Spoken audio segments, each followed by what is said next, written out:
12 000 entrées sur 4 jours et une soirée. Les rencontres au cinéma et créations de Auch remplissent les salles. 50 films ont été montrés, allant de Quai d'Orsay, Le Prochain Tavernier, à Lulu Femme Nue de Solveig Ansbach, Henri de Yolande Moreau ou encore le très expérimental 3x3D de Peter Greenaway et Jean-Luc Godard.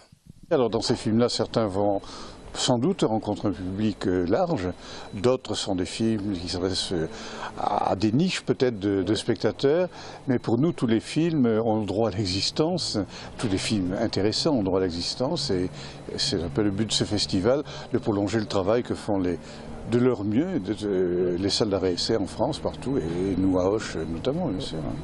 Le monde va au monde aussi, et petit à petit, c'est un peu notre objectif, c'est de brouiller les frontières entre ce qui serait le commercial et le culturel, le cinéma de pur divertissement et le cinéma pour un télo. Ce sont des clivages absolument arbitraires. Et le rôle du cinéma à tous les niveaux, pour nous, c'est justement de briser ces clivages arbitraires et de faire circuler de l'air, de la vie, de la pensée, de la curiosité, du lien, enfin bon, tout ça.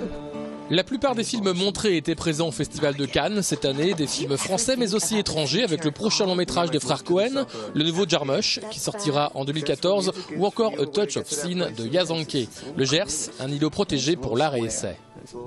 C'est un département agricole, il faut semer, puis petit à petit ça pousse ou ça meurt, ça aurait pu mourir, hein. Mais on a trouvé des solutions pour que ça ne meure pas et qu'au contraire ça se développe et finalement dans un microclimat. C'est vrai que le Gers a la chance de ne pas être un enjeu économique essentiel pour les grands circuits du cinéma, vu sa population. Nous avons pu mener une politique du cinéma qui montre qu'autre chose est possible que le prêt-à-porter universel du modèle industriel. Ce festival, c'est aussi la chance pour le public, de cinéphiles ou de néophytes, de rencontrer des stars. Il sortira au mois de janvier à Paris et vous êtes le premier public. Ce film n'a jamais été vu. Vous savez, un film, on le prépare dans le silence, on l'écrit dans la solitude et puis après, la bouteille est lancée à la mer et vous êtes les premiers et c'est une joie.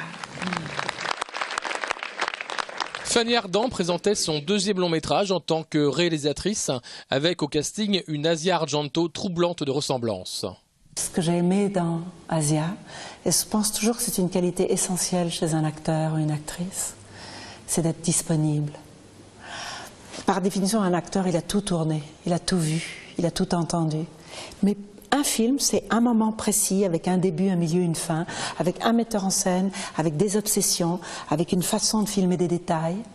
Et ce que j'aimais dans Asia, c'est que voilà, elle me disait, sei libera, fais comme tu veux. Les Occitans ont vu le film qui s'appelle Cadence obstinée en avant-première.